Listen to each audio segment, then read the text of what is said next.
Bismillahirrahmanirrahim. Assalamu alaikum, dear students. It's me, Muhammad Irfan Anwar, your chemistry teacher. But dear students, today we are going to discuss the test number 9, which is from the carboxylic acids and amino acids. So very important topic. We belong to the UHS topic 6 and 7. So let's move toward the discussion of the test. Well dear students, test आपके सामने है। हम test का आगाज करते हैं। Lecture में की गई बातें जो कार्बोक्सिलिक एसिड और अमाइनो एसिड से एसोसिएटेड थी उनको आपने ज़हन में रखिएगा और उसकी बेसिस पे पूछे जाने वाले जितने भी सवाल आते हैं मैं आपके सामने एक्सप्लेन करता हूं। फॉर एग्जांपल, सबसे पहला क्वेश्चन है क्वेश्चन नंबर 51। इसमें स्टेटमेंट है कि in the aqueous solution amino acid exist in an ionic form as shown below. Well my dear students, amino acids हम जानते हैं amino acids are the basic fundamental units which are going to combine by the condensation polymerization to form the polypeptides and proteins. Clear है? और हम जानते हैं कि living organisms में जितने भी अमाइनो एसिड्स होते हैं वो सारे अल्फा अमाइनो एसिड्स होते हैं। और हम जानते हैं कि जो अल्फा अमाइनो एसिड्स हैं जिसमें कार्बोक्सिलिक एसिड ग्रुप और अमाइनो ग्रुप एक ही कार्बन के साथ अटैच होता है वो सॉल्यूशन फॉर्म में ज्विटर आयन बनाते हैं। ठीक है, तो ये वही क्वेश्चन पूछ रहा है। ज्विटर आयन को, इंटरनल शिफ्टिंग ऑफ प्रोटॉन से, जो टॉप्टोमेरिज्म की एग्जांपल है। ये तमाम एमसीक्यूज हैं, ये जितने मैंने वर्ड्स बोले हैं सारे इसी एक पॉइंट से रिलेटेड है। मैं रिवाइज कर रहा हूं for you people. Internal salt कहते हैं, डायपोलर आयन कहते हैं या ज्विटर आयन कहते हैं। अब उसने उससे स्ट्रक्चर बना के एग्जैक्टली मुझसे ज्विटर आयन का स्ट्रक्चर बना के नाम पूछ रहा है, इसे क्या कहते हैं। सो अल्फा ऑप्शन मेरा आंसर है ज्विटर आयन। वेल इस क्वेश्चन को अगर मैं मॉडिफाई करता, ये तो आंसर अल्फा है, वेरी सिंपल एंड क्लियर। मैं कहता option A zwitter ion, option B internal salt, option C dipolar ion और option D all of them. तो फिर मेरा आंसर होता ऑल ऑफ देम, क्योंकि ये जो तीन नाम मैंने बोले हैं, dipolar ion, of course internal salt and zwitter ion, ये तीनों एक ही स्ट्रक्चर के नाम हैं। क्लियर हो गया? बहरहाल यहाँ पे वेरी सिंपल अल्फा ऑप्शन मेरा आंसर है। Cause this is MDCAT and it's necessary to recall all the related ideas for you people. Next question है क्वेश्चन नंबर 52। कहते हैं consider the following conversion reaction. Well बड़ा खूबसूरत सवाल है। वो जो तमाम रिएक्शंस हमने पढ़े थे, जो हमने डिस्कस किए थे, उनसे एसोसिएटेड है। आप लोगों की अंडरस्टैंडिंग के लिए इसको मैंने व्हाइट बोर्ड पे सॉल्व किया। See on the white board. My dear students, उसने सबसे पहले मेरे पास जो एक एसिटिक एसिड का एक मॉलिक्यूल बताया और उसने एरोहेड के ऊपर कैल्शियम हाइड्रोक्साइड बता दिया। उसने कहा क्या रिएक्शन होगा, एक प्रोडक्ट एक्स बनेगी, then Y and then G. अब उसको मैं हाईलाइट एंड एक्सप्लेन कर रहा हूं for you people so that you can be very much confident about. एक एसिड और बेस का रिएक्शन होगा simple. Calcium hydroxide diacidic base है क्योंकि ये दो हाइड्रोक्सिल आयन को लिबरेट करती है, और ये मोनोबेसिक एसिड है क्योंकि एक H पॉजिटिव आयन को यूज करता है, रिलीज करता है एज एन एसिड।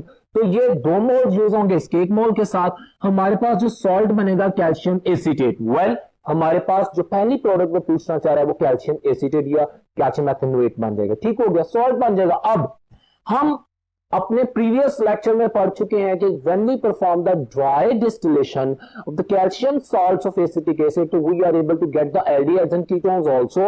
अगर हम फॉर्मेट के calcium salt methyl calcium formate की बात कर देते हैं और कैल्शियम एसीटेट इन दोनों की ड्राई डिस्टिलेशन करते हैं तो हम एसिटाल्डिहाइड हासिल करते हैं।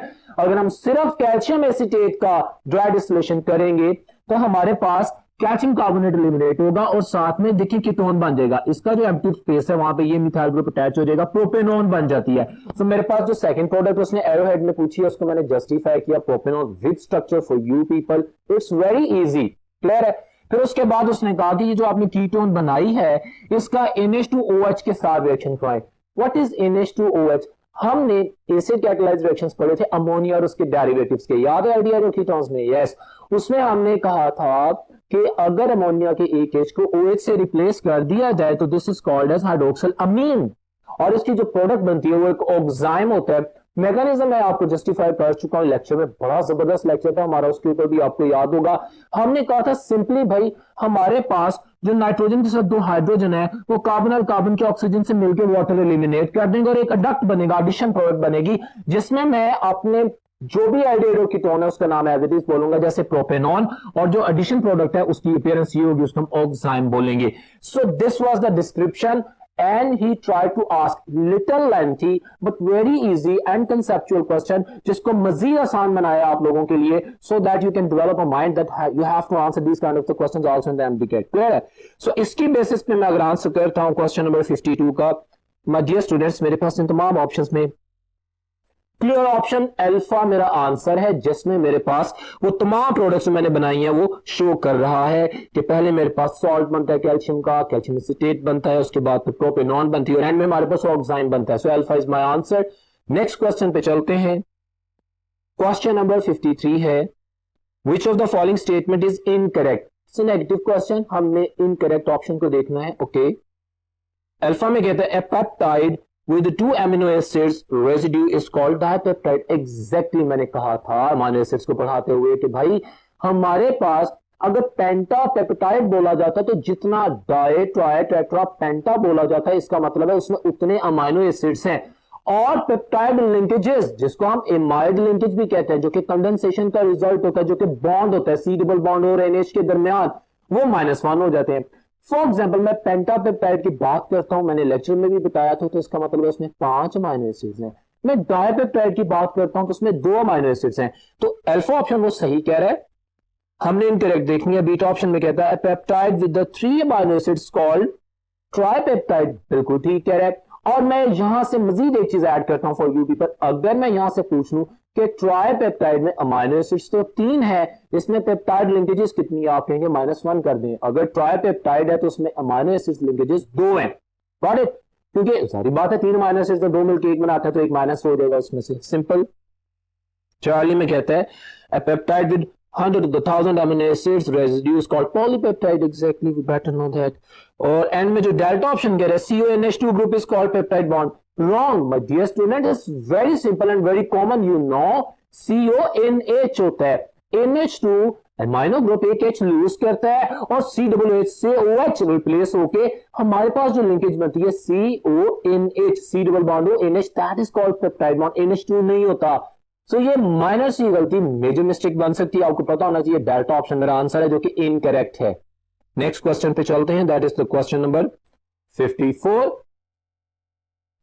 इंफॉर्मेटिव क्वेश्चन है जी, कुछ स्टेटमेंट्स दी हैं वो मैं पढ़ लेता हूं। कहता है consider the following statements about the carboxylic acids. Okay, number 1 में कहता है they are the only organic groups able to release carbon dioxide gas from the carbonates. Exactly, ये जब हम फिनोल में कार्बोक्सिलिक एसिड्स में डिफरेंशिएट करते हैं तो हम सोडियम कार्बोनेट के बाइकार्बोनेट को एंगेज करते हैं। अगर तो एफ्लूविसेंस हो तो हम कहते हैं कि भाई ये कार्बोक्सिलिक एसिड्स है, क्योंकि बहरहाल एसिड कार्बोनेट्स और बाइकार्बोनेट्स में कार्बन डाइऑक्साइड को निकाल देगा। स्टेटमेंट ठीक है। अच्छा, नंबर 2 स्टेटमेंट क्या कहता है, they have the higher boiling points due to the hydrogen bond. Of course हमें पता है इसमें हाइड्रोजन बॉन्डिंग होती है, डायमर बनता है, इसमें 2 हाइड्रोजन बॉन्ड पाए जाते हैं। अगर ये नॉन पोलर सॉल्वेंट में हो, अगर ये पोलर सॉल्वेंट में लाइक वाटर, तो फिर उसके साथ स्ट्रॉन्ग हाइड्रोजन बॉन्ड बनाते हैं। Hydrogen bond is a very strong physical force, तो हाई होता है बॉइलिंग में, ठीक कह रहे हैं। अच्छा, they are soluble in water. Yes, कहता क्या है कि which of the above statement is correct. They all are correct, it's informative concept, ये सारी स्टेटमेंट्स बिल्कुल ठीक है। So delta option is very simple answer. Next question पे चलते हैं। क्वेश्चन नंबर 55 है students, amino acids join to make the long chain polypeptides. ठीक है, हमें पता है which type of the polymerization involve in making long chain polypeptides. My dear student, you know ना कि हम जब पॉलीमर्स की क्लासिफिकेशन करते हैं तो हम उनके मोड ऑफ कॉम्बिनेशन या कॉम्बिनेशन मेथड की बेसिस पे भी क्लासिफाई करते हैं। एडिशन पॉलीमराइजेशन पढ़ते हैं, कंडेंसेशन पॉलीमराइजेशन करते हैं। मैंने अभी ये वर्ड बोला था कि जब हमारे पास अमीनो एसिड्स आपस में मिल रहे हैं, जब अमीनो एसिड्स आपस में मिल रहे हैं तो वो दो, एक का अमीनो ग्रुप दूसरे का कार्बोक्सिलिक एसिड ग्रुप कंडेंस हो रहे हैं, because the type of polymerization in which the small molecules like water, HCl, NH3 are being eliminated, that is called as condensation polymerization. So very simple, this is kind of a condensation polymers. तो beta option मेरा answer है, जिसको मैं justify कर चुका हूं, जिसको lecture में हम अच्छी तरह पढ़ चुके हैं और आप लोग जानते भी हैं। Very simple, beta is my answer question number 55 का। क्वेश्चन नंबर 56 की बात करते हैं। कहता है which of the following is incorrect structure of amino acids. अच्छा, अल्फा में कहता है लाइसिन। अच्छा, मैंने आपको लेक्चर में बताया था ना कि आप लोगों की बुक में जो टैबुलर फॉर्म में glycine, alanine, valine, proline etcetera, glutaric acid, glutamic acid, aspartic acid, ठीक है ना, लाइसिन, एस्पार्जिनिन, ये जितने भी स्ट्रक्चर है आपको याद होने चाहिए, प्रोलिन वगैरह का भी, ठीक है। और ये भी याद होना चाहिए कि न्यूट्रल कौन से हैं, ये भी याद होना चाहिए कि एसिडिक कौन से हैं, और ये भी याद होना चाहिए कि एसिडिक है तो क्यों एसिडिक है, बेसिक है तो क्यों बेसिक है। और सिंपल स्ट्रक्चर की बेस पे उसने क्वेश्चन किया, कहता है बताओ गलत कौन सा है। Well my dear students, alpha option ही गलत है। मैंने आप लोगों की रिवीजन के लिए व्हाइट बोर्ड पर लाइसिन का स्ट्रक्चर ड्रॉ किया है, see on. This is question number 56 और लाइसिन का स्ट्रक्चर मैंने बता दिया, साथ में मैंने ये भी बता दिया बेसिक अमीनो एसिड है, क्योंकि ये जो साइड चेन है इसमें अमीनो ग्रुप्स, ऑफ कोर्स ये जो साइड चेन है इसमें अमीनो ग्रुप ज्यादा है। हम जानते हैं वो अमीनो एसिड जिसमें अमीनो ग्रुप यानी बेसिक ग्रुप ज्यादा हो तो वो बेसिक इन नेचर होता है, जिसमें एसिडिक ग्रुप ज्यादा हो एसिडिक इन नेचर होता है, जिसमें बराबर हो वो न्यूट्रल होता है। ये जो बेसिक्स है स्ट्रक्चर मैंने आपके सामने ड्रॉ कर दिया है। 1 2 3 4 5 6 कार्बन होते हैं जी लाइसिन में, और ये इसका ओरिजिनल स्ट्रक्चर है। इसमें जो वो शो कर रहा है माय डियर स्टूडेंट्स, यहाँ पे मैंने इसका स्ट्रक्चर ड्रॉ किया है और यहाँ पे जो शो कर रहा है पेपर आपके सामने है, वो टोटल काउंट करें तो 1 2 3 4 एंड 5 स्ट्रक्चर है रॉन्ग स्ट्रक्चर। बाकी तमाम स्ट्रक्चर्स बिल्कुल ठीक हैं। हमारे पास आइसोप्रोपाइल ग्रुप उसने लगाया हुआ है, ठीक है। वेलिन है, एलानिन में मिथाइल होता है, ग्लाइसिन में सिंपल एच होता है। The simplest amino acid is glycine. Glycine से रिलेटेड एक और एमसीक्यू याद रखिएगा, ये वो अमीनो एसिड है जिसमें कार्बन कायरल नहीं होता, जिस वजह से ऑप्टिकली इनएक्टिव होता है, ठीक है। सारी बातें हम कर चुके हैं लेकिन रिवीजन जरूरी है। बहरहाल अल्फा आंसर जो कि एक रॉन्ग स्ट्रक्चर है, इसको मैंने हाईलाइट किया है। नेक्स्ट क्वेश्चन पे चलते हैं। क्वेश्चन नंबर 57 आपके सामने मौजूद है। Which of the following esters give the artificial flavor of the orange? Esters आपके सामने टेबल बना है, बुक आपको याद होना चाहिए, मैंने लेक्चर में भी बताया था। This is a memory based question. Amyl acetate banana flavour, O for orange, O से ऑरेंज, ओ से octyl acetate. So popular MCQ है, आपको याद है ऑरेंज का, तो वो पूछ रहा है मेरे पास। Alpha option is my answer. कहता है ऑरेंज का फ्लेवर कौन सा एस्टर देता है फ्रूटी स्मेल एसेंस के साथ? Alpha option is my answer, very simple. और ये बाकियों का आप टेबल देख सकते हैं पेपर में, उनकी डिटेल भी बता दी गई है। You have to memorise that, simply memory based questions है। Question number 58। क्वेश्चन नंबर 58 में कहते हैं identify the incorrect statement about the carboxylic acid. Incorrect statement, हमने गलत स्टेटमेंट को चूज करना है। ओके, कहता है कि functional group in carboxylic acid is the carboxylic group, ठीक है। अच्छा, मैं स्टेटमेंट्स पढ़ देता हूं। बीटा में कहता है the carboxyl group is a combination of the two polar groups, ठीक है, हाइड्रोक्सिल एंड कार्बोनिल, ठीक है। It is less polar than alcohol, ये गलत है। कार्बोक्सिलिक एसिड की पोलैरिटी अल्कोहल से ज्यादा होती है। ये बड़ा क्लियर आंसर है कि कार्बोक्सिलिक एसिड की पोलैरिटी ज्यादा होती है अल्कोहल से, इस वजह से इसका बॉइलिंग पॉइंट ज्यादा होता है। Got it? सो ये तो बड़ा क्लियर आंसर है। उसने मुझे कहा था बताओ इनकरेक्ट कौन सा। चार्ली इनकरेक्ट है। मैं डेल्टा भी पढ़ लेता हूँ। द सोर milk is a natural source of the lactic acid. Yes yes of course, lactic acid alpha hydroxy propanoic acid की बात कर रहा है ये। सो ठीक हो गया। So that was the answer, Charlie. Next question पे चलते हैं dear students. Question number 59 है जी। Which of the following is the correct order of the reactivity of the carboxylic acid with methanol in ester formation? Well, चाहे ester formation हो, चाहे कोई भी reaction हो, but dear students carboxylic acid की reactivity पूछी है। आपको याद है मैंने लेक्चर में वाजे किया था, मैं दोबारा रिवाइज कर देता हूं कि जैसे जैसे अल्काइल चेन बढ़ती जाती है, इलेक्ट्रॉन डोनेशन बढ़ती जाती है, इलेक्ट्रोफिलिसिटी कम होती जाती है कार्बन की, उसका इफेक्ट OH पे उस हिसाब से कम होता जाता है, एसिडिक स्ट्रेंथ डिक्रीज करती जाती है। मैं रिपीट कर रहा हूं, every line is an MCQ for you people.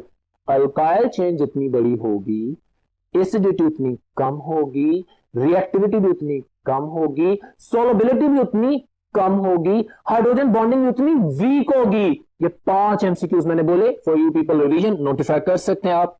अब यहां पे उसने उसकी बेसिस पे क्वेश्चन किया कि बताओ मुझे कि रिएक्टिविटी ऑर्डर क्या है, तो alpha option is my answer. Propanoic acid में 3 कार्बन है, एथेनोइक में 2 हैं, और मैथेनोइक यानी फॉर्मिक एसिड में अब डेफिनेटली COOH के लिए, बाकी उसके साथ H लगा हुआ है। सबसे ज्यादा रिएक्टिव कौन सा होगा? Formic acid. जैसे जैसे चेन बढ़ती जाएगी रिएक्टिविटी कम होती जाएगी। ये उसने जो ऑर्डर लिखा है, this is the kind of increasing order. तो alpha option is my answer, very simple, alpha is my answer. बगैर किसी कंफ्यूजन के इन तमाम पॉइंट्स की हाइड्रोजन बॉन्डिंग पूछ ले, सोलबिलिटी पूछ ले, रिएक्टिविटी पूछ ले, गॉट इट, एसिडिक स्ट्रेंथ पूछ ले, आप सेम कॉन्सेप्ट को अप्लाई करेंगे। और मैंने इसको रिपीट किया। नेक्स्ट क्वेश्चन है जी क्वेश्चन नंबर 60। कहते हैं amino acids react with each other such that COOH group of one amino acid react with, ठीक हो गया, with NH2 group of the another amino acid to give of course condensation हो रही है, हमारे पास water eliminate कर रहे हैं, माइल्ड लिंकेज या पेप्टाइड लिंकेज बन रही है। क्वेश्चन क्या कहता है? What type of the linkage is present in them? अभी मैंने बोला बायोलॉजिकली बोलेंगे तो पेप्टाइड लिंकेज, अदरवाइज अगर आप इसी लिंकेज को, लेट मी शेयर दैट, ये आगे पढ़ेंगे आप, इसी लिंकेज को, the same linkage inorganic compounds like nylon 6 में जब सिंथेटिक पॉलीमर्स में पढ़ेंगे तो आप बोलेंगे इमाइड लिंकेज। तो पेप्टाइड लिंकेज या इमाइड लिंकेज दोनों इसके नाम है। बायोलॉजिकली पेप्टाइड लिंकेज बोला जाता है।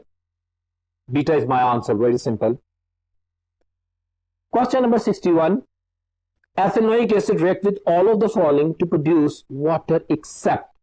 तो माय डियर स्टूडेंट्स, रिएक्शंस पढ़े। हमने पढ़ा था ना कार्बोक्सिलिक एसिड्स 3 तरह के रिएक्शन शो करता है। एक इसमें ऑक्सीजन और हाइड्रोजन का बॉन्ड टूटता है, ठीक है। एक इसमें कार्बन ऑक्सीजन का बॉन्ड टूटता है, जिसमें न्यूक्लियोफिलिक सब्स्टिट्यूशन रिएक्शंस पढ़े थे, जिसमें स्टेरिफिकेशन का फिनोमेनन भी मैंने डिस्कस किया था डिटेल में, ओके। और एक जिसमें पूरा COOH इन्वॉल्व हो जाता है, जैसे कि हमने इसकी कंप्लीट रिडक्शन पढ़ी थी या पार्शियल रिडक्शन पढ़ी थी। अच्छा, वो इसकी बेसिस पे क्या क्वेश्चन कर रहा है, वो सिंपल कह रहा है कि बताओ कि किसमें, वेल अगर एथेनॉल के साथ रिएक्शन होता है, एथेनोइक एसिड का स्टेरिफिकेशन की बात करता है तो कार्बन ऑक्सीजन बॉन्ड टूटता है। कार्बोक्सिलिक एसिड्स में OH रिप्लेस होता है, that is a nucleophilic substitution reaction. हम जानते हैं, डिटेल में पढ़ चुके हैं, मैंने एक्सप्लेन किया था, ध्यान में रखिएगा। बीटा सोडियम हाइड्रोजन कार्बोनेट, ये सोडियम बाइकार्बोनेट की बात कर रहे हैं। वाटर बनता है जी, कास्टिक सोडा के साथ भी एसिड बेस रिएक्शन वाटर बनता है। मेटल्स के साथ, सी ऑन द व्हाइट बोर्ड, मैंने आप लोगों की इलैबोरेट किया।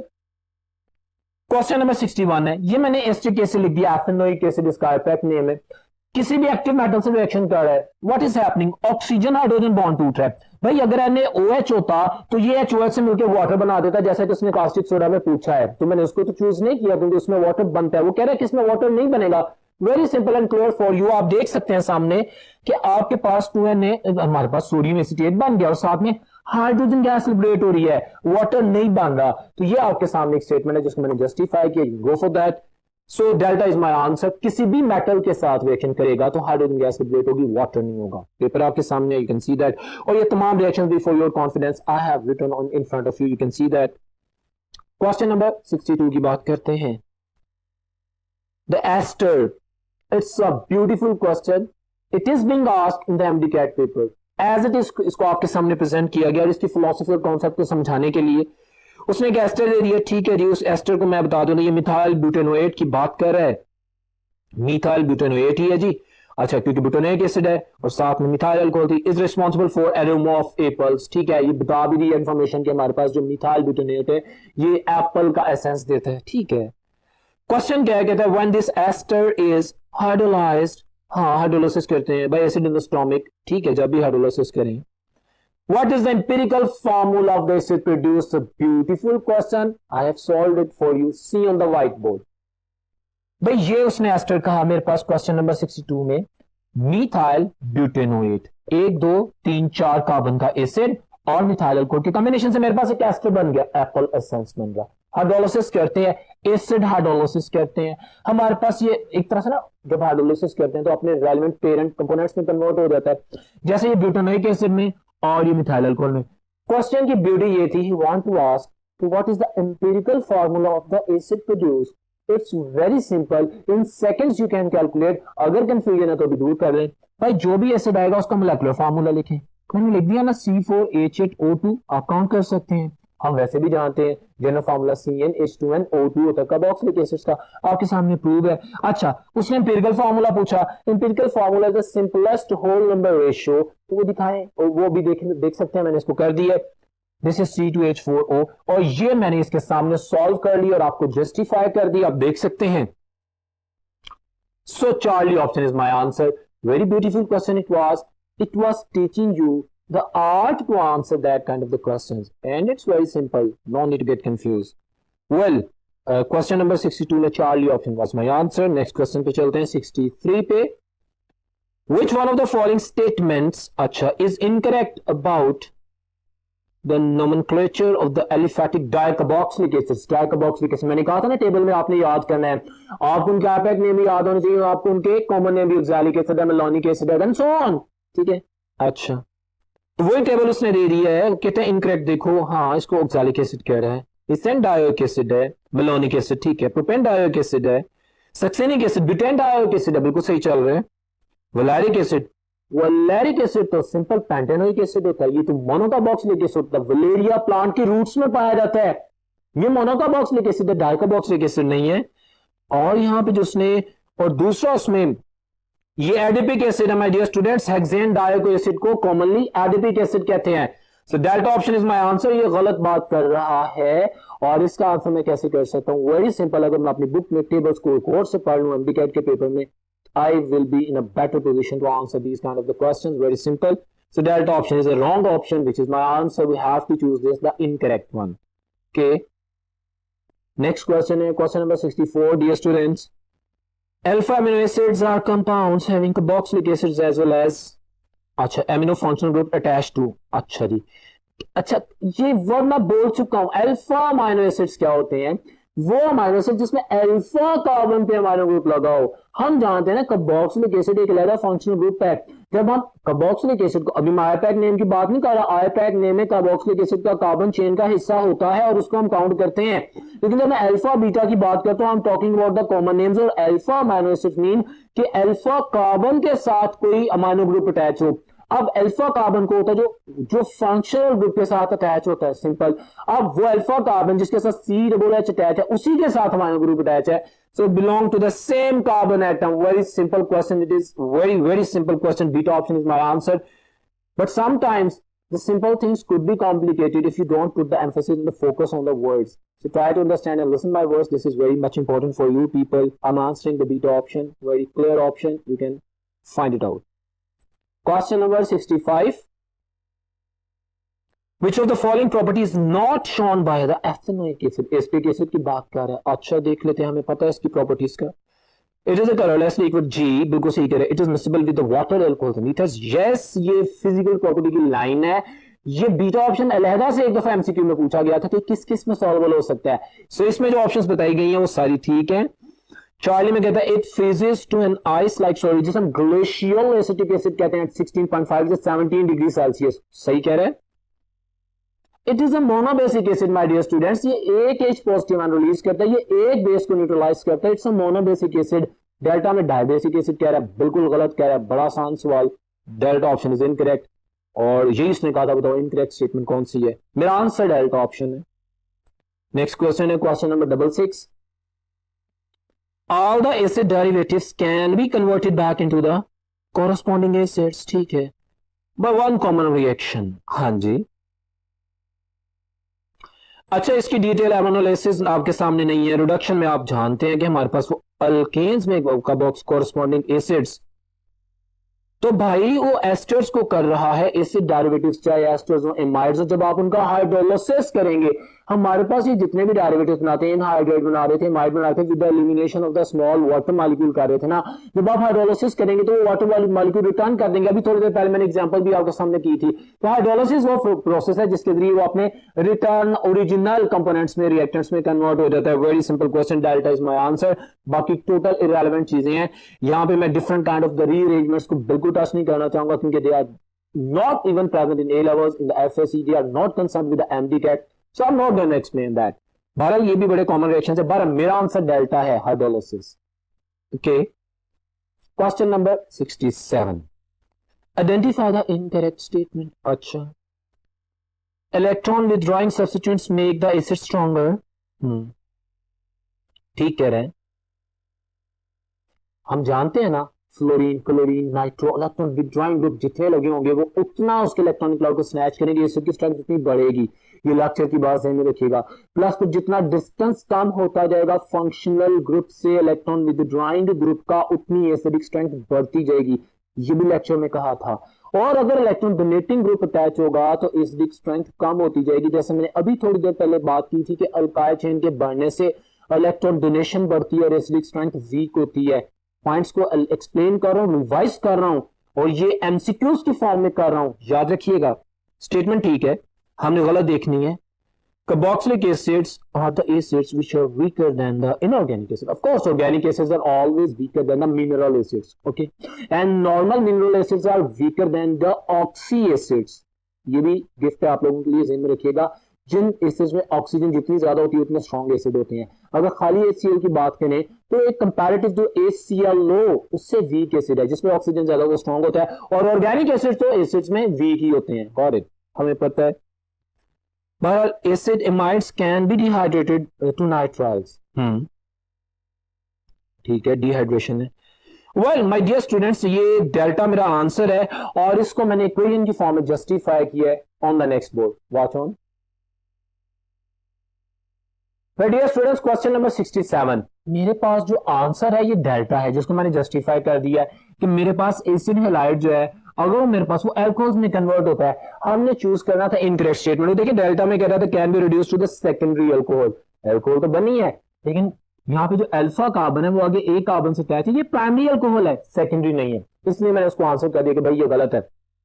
फॉर योर अंडरस्टैंडिंग, मैंने एक जो चार्ली ऑप्शन पढ़ी थी ना अभी, जिसमें मैंने बात की थी कि हमारे पास एमाइड्स जो है जब उनको डिहाइड्रेट किया जाता है, और मैंने स्टेटमेंट को सही कहा था, इसको मैंने स्पेसिफिकली एक्सप्लेन करने के लिए आपके सामने लिखा है, क्योंकि ये अलहदा एक दफा एमडीकैट के क्वेश्चन में पूछा गया था। यू पीपल नो, अगर आपसे ये क्वेश्चन किया जाता कि अगर एमाइड्स को डिहाइड्रेट करें तो हमारे पास कौन सी प्रोडक्ट बनती है, तो बहुत से बच्चे कंफ्यूज हो सकते थे, लेकिन अब बिल्कुल नहीं होंगे, वो आसानी से आंसर करेंगे। हमारे पास साइनाइड बनता है। एमाइड्स को जब स्ट्रांगली डिहाइड्रेटिंग एजेंट्स रिएक्शन करते हैं तो मेरे पास साइनाइड बनता है। क्लियर है? तो ये स्टेटमेंट ठीक है, वो उसने सही कहा था मैंने आपके लिए। साइनाइड्स को आपको पता है ऑर्गेनिक केमिस्ट्री में क्या कहते हैं, नाइट्राइल्स, क्योंकि of course watch on the white board. मेरे पास अगर मैं इसको as a functional group consider करता हूं तो दिस इज नाइट्राइल। हाँ, अगर दोनों को कंसीडर करता हूं तो साइनाइड, ये अल्काइल साइनाइड है, या अगर नाइट्रोजन को कंसीडर करूंगा तो अल्केन, अल्केन नाइट्राइल है। ठीक है, अल्काइल नाइट्राइल नहीं होता, अल्केन साइनाइड नहीं होता, अल्काइल साइनाइड होता है और अल्केन नाइट्राइल होता है। ये भी एमडीकैट के क्वेश्चंस थे जिसमें कंफ्यूजन क्रिएट करता है और आपको पता होने चाहिए। बहरहाल क्वेश्चन नंबर 67 जो कि मैंने आपके सामने एलैबोरेट किया, आप देख सकते हैं उसमें मेरा जो आंसर था that was the delta option. Delta option answer है। क्वेश्चन नंबर 68 है द रिएक्शन। ठीक है, वो रिएक्शन शो कर है, कंडेंसेशन करनी है जी। आपको स्ट्रक्चर उसने दे दिए हैं, आपने अमाइनो ग्रुप को कार्बोक्सिलिक एसिड का लिंक डेवलप करना है, उसमें से वाटर एलिमिनेट करके सी डबल बॉन्ड और एनएच का बॉन्ड कनेक्ट कर देना है और बाकी स्ट्रक्चर एज इट इज रहने देने हैं। Very very simple structure explanation. ऐसे सवाल आएंगे एमडीकैट में, आपने बिल्कुल कॉन्फिडेंटली सिर्फ COOH और NH2 का रिएक्शन करना है और उसमें से एक वाटर मॉलिक्यूल एलिमिनेट करना है, जिसमें OH कार्बोक्सिलिक एसिड देगा और H अमाइनो ग्रुप देगा, लिंकेज डेवलप हो जाएगी। सो मैं स्ट्रक्चर्स को गौर से देखता हूं तो alpha option is my answer. Alpha option is my answer question number 68 में। नाउ क्वेश्चन नंबर 69 है 2-amino-propanoic acid is the IUPAC name of, watch on the whiteboard। मैंने कहा था ना स्ट्रक्चर्स याद कर ले अमीनो एसिड्स के। See here 2-amino 1 2 3 2-amino-propanoic acid, इसको एलानिन बोलते हैं। It's very simple, it's in front of you, तो एलानिन आपका आंसर है। अच्छा, ग्लाइसिन सिंपल H लगा होता है, अगर आइसोप्रोपाइल लगा हो तो वेलिन होता है। और ये सारे स्ट्रक्चर मैंने आपको कहा था आपने लाजमी याद करने हैं। जैसे इससे पहले लाइजीन के बारे में भी क्वेश्चन किया गया, हिस्टीडीन के बारे में पूछ सकता है, हमसे किसी भी अमीनो एसिड्स के बारे में पूछ सकता है, हमें स्ट्रक्चर लाजमी आने चाहिए और ये भी पता होना चाहिए कि उनकी नेचर क्या है, एसिडिक है, बेसिक है कि न्यूट्रल है। I am telling again and again, this is important. But question number 69 का आंसर बीटा है। क्वेश्चन नंबर 70 की बात करता है, देखिए रिएक्शन विद PCl5, ये वो रिएक्शन है जिसमें OH negative is being replaced by the Cl negative. हमारे पास एसिटाइल क्लोराइड बनता है ना, यस एसिटिक एसिड है तो एसिटाइल क्लोराइड बनेगा और बाय प्रोडक्ट्स भी आपको याद होनी चाहिए, तो वो उसने पूछ ली है। उसने कहा भी रिएक्शन कंप्लीट करो, हमें पता होगा अगर हमने गौर से रिएक्शंस को पढ़ा होगा तो तभी हम इस पोजीशन में होंगे कि आंसर कर सकें। सो delta option is my answer. मेरे पास फास्फोरस ऑक्सीक्लोराइड बनता है, साथ में HCl बनता है, साथ में एसिटाइल क्लोराइड बनता है। वेरी सिंपल एंड क्लियर आपके सामने है डेल्टा ऑप्शन। क्वेश्चन नंबर 70 में 71 एन ऑर्गेनिक एसिड Z, अच्छा, react separately with the sodium hydroxide. अब ये पॉइंट है, याद रखना है कैसे सोल्व करना है। उसने Z एक कंपाउंड बता दिया और अब उसकी प्रॉपर्टीज बोल रहा है केमिकल कि वो क्या करेगा, कहते हैं सोडियम हाइड्रोक्साइड से रिएक्शन करेगा। ओके, इसका मतलब है एसिड होगा कोई। ओके, स्ट्रॉन्ग बेस से रिएक्शन कर रहा है, लेकिन स्ट्रॉन्ग बेस के साथ तो फिनॉल भी रिएक्शन कर देता है। आगे देखते हैं, sodium carbonate comparatively weak base, phenol carbonates के साथ रिएक्शन नहीं करता ना बाइकार्बोनेट के साथ, इसका मतलब है कंफर्म ये COOH कंटेनिंग ग्रुप है। अच्छा, तीसरी बात क्या करता है, बाइकार्बोनेट्स की बात करें। अच्छा, कहता है विच one of the following represents the structure of the Z। मैं खामोशी से देखूंगा कि वो कंपाउंड जिसमें COOH ग्रुप प्रेजेंट होगा, जिसमें कार्बोक्सिलिक एसिड ग्रुप प्रेजेंट होगा, ये वो कंपाउंड होगा जो कि स्ट्रॉन्ग बेस के साथ और वीक बेस दोनों के साथ रिएक्शन करता है और कार्बोनेट्स और बाइकार्बोनेट के साथ रिएक्शन करके Fe सेंस करता है, कार्बन डाइऑक्साइड को जनरेट करता है। Delta option is my answer, carboxylic acid group. Question number 72 है When ethanoic acid is treated with the thionyl chloride, जी हम जानते हैं SOCl to better know, ethanoyl chloride is formally acetyl chloride भी कहते हैं। एथेनॉइल क्लोराइड आपको पता है ना, आईपैक नेम में आ जाएगा एसिटाइल क्लोराइड, तो आईपैक नेम भी पता होने चाहिए, कॉमन नेम्स भी पता होने चाहिए। अच्छा, with the products mechanism of the reaction is very simple. See on the white board मैंने आंसर को जस्टिफाई किया, वॉच दिस। ये देखें, मैंने एसिटिक एसिड लिख दिया, थायनाइल क्लोराइड लिख दिया, प्रोडक्ट बना दी, वो उसने में बता दी है एथेनॉइल क्लोराइड बन रहा है। बट यू वॉच हियर कि हमारे पास OH नेगेटिव की जगह पे Cl नेगेटिव आया है। एक स्ट्रॉन्ग नेगेटिव ने दूसरे नेगेटिव को रिप्लेस किया है। So this is nucleophilic substitution reaction mechanism. हाँ, जैसे मैंने स्टेरिफिकेशन में आपको कहा था, अपनी चीजों को याद रखना, यही मैकेनिज्म है, एसिड बेस रिएक्शन नहीं है, ठीक है। तो जिसमें कार्बोक्सिलिक एसिड में कार्बन ऑक्सीजन बॉन्ड टूट रहा है, कार्बोक्सिलिक एसिड का, वो न्यूक्लियोफिलिक सब्स्टिट्यूशन रिएक्शन मैकेनिज्म, और ये उसने पूछा। सो beta option is my answer. Next question, question number 73. Carboxylic acids are rather hard to reduce. ठीक है. Which of the following powerful reducing agent can be used to convert them to the corresponding alkanes? Very popular question. Corresponding alkanes, acid से alkanes, acid से hydrocarbon, complete reduction. हम जानते हैं carboxylic acids की partial reduction lithium aluminium hydride की presence में होती है, जिससे अल्कोहल्स बनते हैं। लेकिन अगर आप कार्बोक्सिलिक एसिड से अल्केन्स बनाना चाहें तो रेड फास्फोरस की प्रेजेंस में हाइड्रोजन आयोडाइड से रिएक्शन करते हैं, HI and red phosphorus. This is the reagent which is going to completely reduce to form the hydrocarbons और alkanes from the carboxylic acids. So my dear students, Charlie option is my answer, very simple and clear.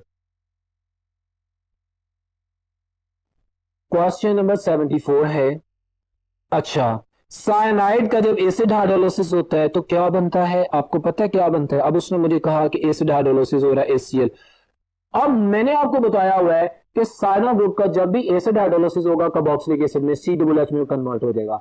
और cyanides की या nitriles की जब हम acid hydrolysis करते हैं तो जो कार्बोक्सिलिक एसिड बनता है उसमें एक कार्बन एटम ज्यादा होता है, क्योंकि साइनाइड का कार्बन भी COOH बन के मेन चेन में शामिल हो जाता है। अब इसमें उसने प्रोडक्ट्स पूछी हैं, इसके लिए मैंने उसको सॉल्व कर दिया ऑन द व्हाइट बोर्ड। ये क्वेश्चन नंबर 74 है। आप पढ़ते हैं, मेमोराइज करते हैं, but in the MD-CAT experience I have heard many students are going to get confused that how cyano group is going to be converted into the COOH group. So for that answering मैंने ये पूरी derivation की है। Watch this. पानी के दो molecule 2H2O, इनको मैंने अलग-अलग स्ट्रक्चर की फॉर्म में एक्सप्लेन कर दी है। ये मेरे पास नाइट्राइल या साइनाइड ग्रुप है, ओके।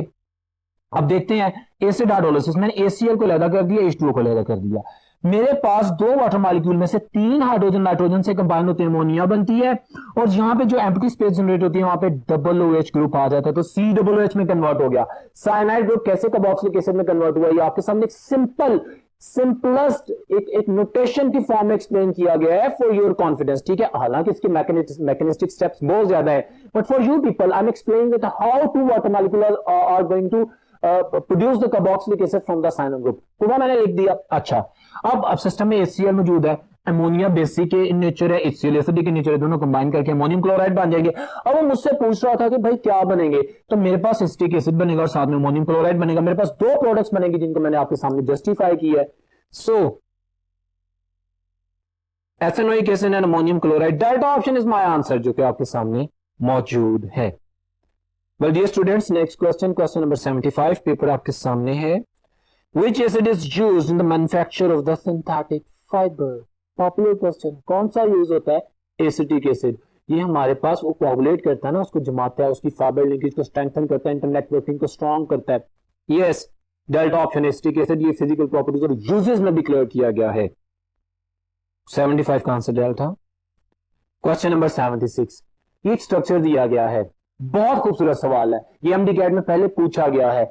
इसको एक्सप्लेन करने के लिए व्हाइट बोर्ड मैंने आप लोगों के सामने ये स्ट्रक्चर रिपीट किया है, ताकि आपको पता लग जाए कि मैं अगर कह रहा हूं कि इसमें 4 फंक्शनल ग्रुप्स हैं तो वो कैसे हैं। सी दैट क्वेश्चन नंबर 76, ये स्ट्रक्चर मैंने ड्रॉ किया है, उसने जो भी बात की मैं सिर्फ स्ट्रक्चर पर फोकस कर रहा हूं, मैं आइडेंटिफाई करूंगा कि कौन कौन से 4 फंक्शनल ग्रुप हैं।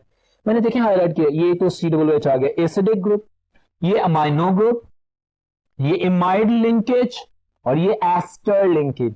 सो माय डियर स्टूडेंट्स, मेरे पास ये इमाइड और एस्टर लिंकेज का सिनेरियो आता है क्वेश्चन नंबर 76 में। इसके डिस्क्रिप्शन के बाद मेरे पास चार्ली ऑप्शन बचती है। So be very vigilant while answering these questions. These answers are very important and confusing. मैंने इसलिए स्ट्रक्चर आपके सामने एलैबोरेट किया और उसको हाईलाइट किया ताकि आप समझ सकें। अब हम पेपर आपके सामने है, नेक्स्ट क्वेश्चन पे चलते हैं। Question number 77, The amino acids which are synthesized by the human body are called, कौन सी चीज बॉडी प्रिपेयर कर सकती है? They are called as non-essential amino acids. Total 20 amino acids are present in the human body. 10 are essentials, 10 are non-essentials. The body cannot prepare essentials. Body can prepare non-essentials. Simple. So beat option. Question number 78. Without wasting your precious time, which of the following is the correct order of the increasing boiling points of the given organic compounds? Well, boiling point intermolecular forces पे depend करता है जी। किसमें strong इंटरमोलेकुलर forces होंगी, जिसमें भी होंगी उसका boiling point ज्यादा होगा, और जिसमें इंटरमोलेकुलर फोर्सेस वीक होंगी उसमें बॉइलिंग पॉइंट कम होगा। हम जानते हैं कि अगर मैं अल्कोहल ईथर कार्बोक्सिलिक एसिड्स की बात करूं तो सबसे ज्यादा strong hydrogen bond carboxylic acids में है, सबसे ज्यादा बॉइलिंग पॉइंट होगा। उसके बाद अल्कोहल्स में हाइड्रोजन बॉन्ड है, उसका बॉइलिंग पॉइंट हाई होता है, लेकिन कोरस्पॉन्डेंट जो कार्बोक्सिलिक एसिड उनसे कम होता है। और ईथर्स में तो हम कहते हैं निग्लिजिबल है, ना होने के बराबर है। मेरा वर्ड सुनिएगा, निग्लिजिबल बोला है। बास जगहों में मतलब एफएससी में बास बुक्स में लिखा गया there is no hydrogen bond. अच्छा, there is no hydrogen bond in ethers, yes we do agree, क्योंकि बिल्कुल ना होने के बराबर है। But when they are in combination with water they generate a minor a very little strength of the hydrogen bond. ठीक है, सो अगर प्योर ईथर्स की बात करते हैं तो ठीक है जी, हाइड्रोजन बॉन्ड नहीं होता, इसलिए वो वोलेटाइल होते हैं, बॉइलिंग पॉइंट बहुत कम होता है। कार्बोक्सिलिक एसिड्स का बॉइलिंग पॉइंट ज्यादा होता है क्योंकि उसमें डेफिनेटली हमारे पास स्ट्रॉन्ग हाइड्रोजन बॉन्ड पाया जाता है। सो उसने पूछा इनका ट्रेंड, तो मेरे पास अल्फा ऑप्शन आंसर है, बड़ा सिंपल और क्लियर। वेल ठीक है जी, अल्फा ऑप्शन है, बाकी हमारे पास नहीं है, इररिलेवेंट है। क्वेश्चन नंबर 79 की बात करते हैं।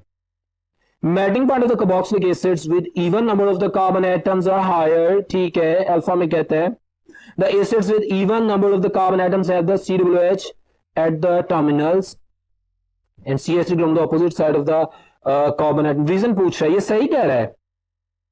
अच्छा, मैं बाकी स्टेटमेंट्स पढ़ता हूं। कहता है the acid with the even number of the carbon atoms have the COOH and the CH3 group on the same side। गलत, मैंने सॉल्व किया। See on the white board, next board पे चलते हैं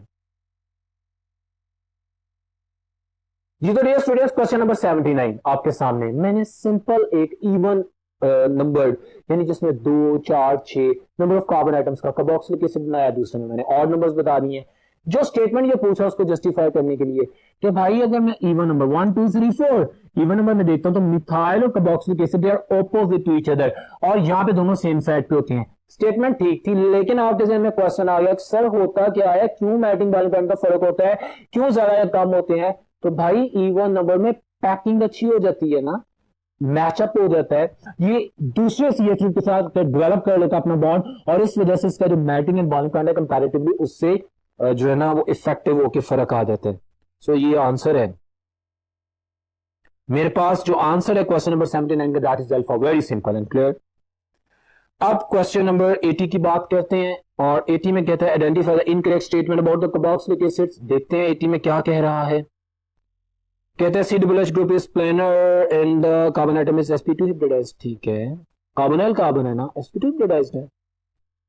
Resonance stabilization of the carboxylate ion allows the negative charge to resonate, ठीक है, between the two electronegative oxygen atoms। बिल्कुल ठीक कह रहे हैं। हमने इनकरेक्ट स्टेटमेंट देखनी है। It forms hydrogen bonding with other carboxylic acids or other hydrogen systems। ठीक कह रहे हैं। In non-aqueous solvents, it forms a 6-membered dimeric structure। Delta is wrong। ये इनकरेक्ट स्टेटमेंट है, ये मेरा आंसर है। See on the white board. मैंने अपने लेक्चर में भी इलैबोरेट किया था और अब दोबारा एक्सप्लेन कर रहा हूं। हमारे पास क्वेश्चन नंबर 80 में मैंने डायमर बना दिया है। मैं रिलेटेड MCQ शेयर करता हूं। कार्बोक्सिलिक एसिड्स कोई भी अगर पोलर सॉल्वेंट में होंगे तो डायमर नहीं बनेगा। डायमर हमेशा non polar solvent like benzene, like CCl4 में बनेगा।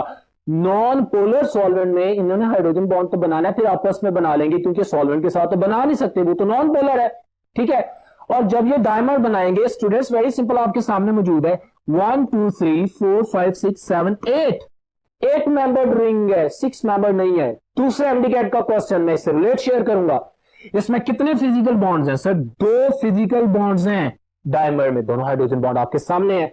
इसमें कितने केमिकल बॉन्ड्स हैं सर? 8, 1 2 3 4 5 6 7 8, 8 केमिकल बॉन्ड्स हैं, 2 फिजिकल बॉन्ड्स हैं, और ऑफ कोर्स हमारे पास 8 मेंबर्स हैं। डायमर्स नॉन पोलर सॉल्वेंट में बनते हैं, और नॉन पोलर सॉल्वेंट में एसिटिक एसिड जो कि 60 AMU का मास रखता है, वो 120 शो करता है, वो डबल मास शो करता है। ये एमडीकैट के क्वेश्चंस हैं क्योंकि वो डायमेरिक फॉर्म में एग्जिस्ट कर रहा होता है। क्लियर है?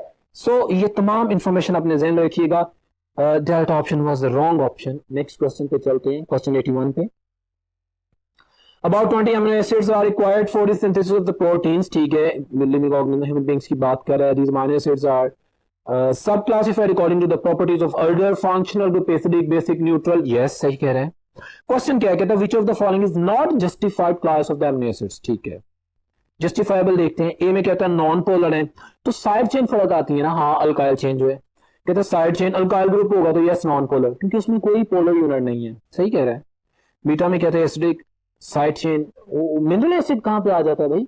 ये गलत है, ये मिसमैच है बीटा। क्यों भाई? साइड चेन की बात कर रहा है। हाँ, वहां पे कार्बोक्सिलिक एसिड ग्रुप लग सकता है, हाँ वहां पे मेरे पास फिनोल लग सकती है, वहां पे मेरे पास कोई ऑर्गेनिक चेन लगेगी ना, सिंपल मिनरल एसिड तो नहीं लग सकता। बिल्कुल गलत है। मैं बाकी देख लेता हूं। Polar side chain amide alcohols, yes polar groups हैं। बेसिक में साइड चेन एमिनो ग्रुप, बिल्कुल ठीक है। So beta option is my answer which is incorrect. HCl नहीं लगता, मैं बता रहा हूं फिनोल लग सकता है, कार्बोक्सिलिक एसिड लग सकते हैं। Next question, question number 82 students.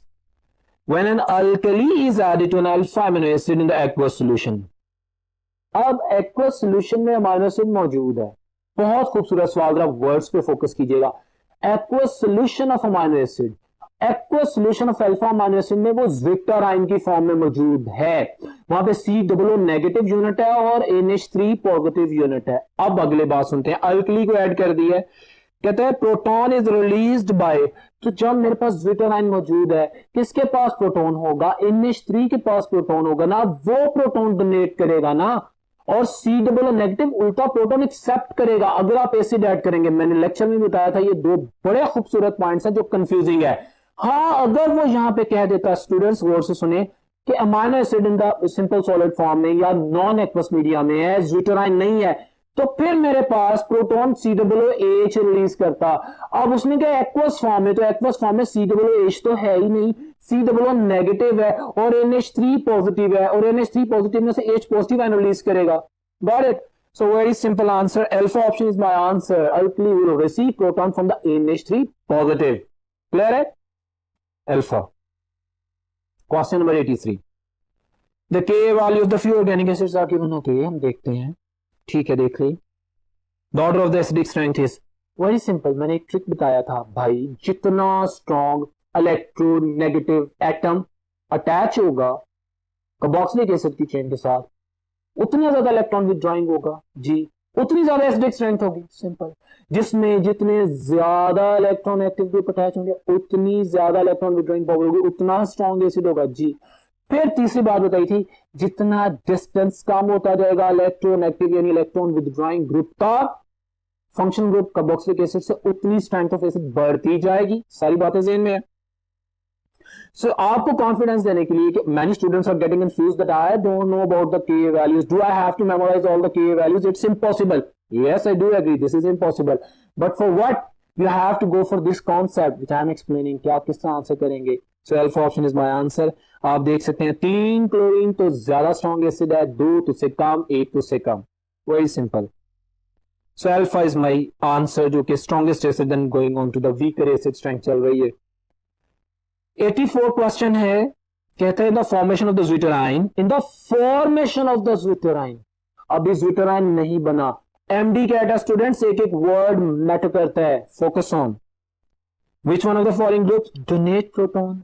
अभी ज्विटर आयन नहीं बना, in the formation of the zwitterion कौन प्रोटॉन रिलीज करता है? अब सिनेरियो डिफरेंट है। अब से थोड़ी देर पहले मैंने ज्विटराइन बन चुका था तब उसकी बात की थी, अभी ज्विटराइन बनना है। तो जब ज्विटराइन बनना होता है automatic form internal shifting the proton from the COOH group to the NH2 group, got it? तो COOH रिलीज करेगा ना, alpha option is my answer, very simple.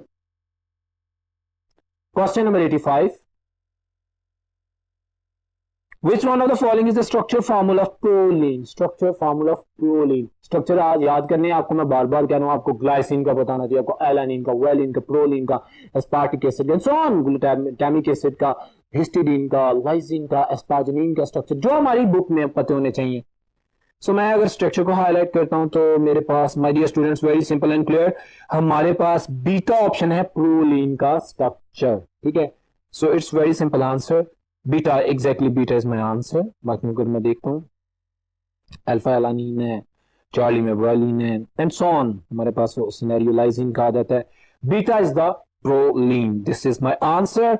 Well that was all about the today's test. I hope कि इसकी discussion से आपने काफी learn किया होगा और आप अच्छी तैयारी करेंगे, आपका पेपर बेहतरीन होगा इंशाल्लाह। नेक्स्ट टेस्ट में मुलाकात होती है, तब तक